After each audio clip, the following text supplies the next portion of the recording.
Today, members of the community gathered to remember the men and women who lost their lives 73 years ago during the attack on Pearl Harbor. News 18's Samantha Tiki reports on the ceremony to remember that very historical day.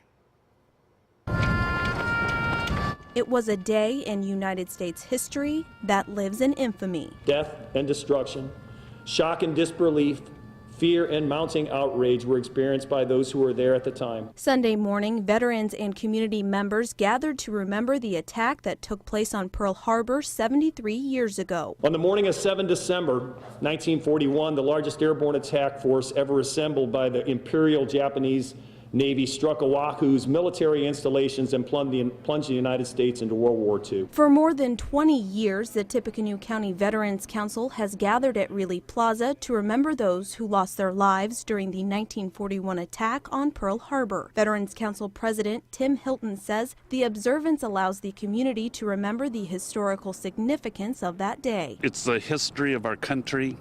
Like I said, this particular event was the event that brought us into World War II. And it also allows them to show their respect to those who served to protect the United States. It's a veterans event to bring all the veterans organizations and veterans in the community together, and hopefully still the World War II veterans that we still have that live in our community. Veterans saluted during the playing of taps on the John T. Myers pedestrian bridge. Afterwards, carnations were dropped from the bridge to honor the more than 2,500 lives lost.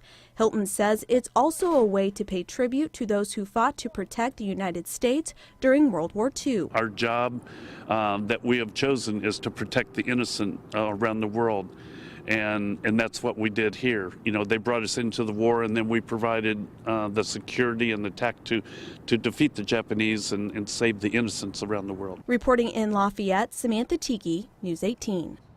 And Indiana Governor Mike Pence also asked that flags at state facilities be flown at half-staff today to remember the 1941 attack.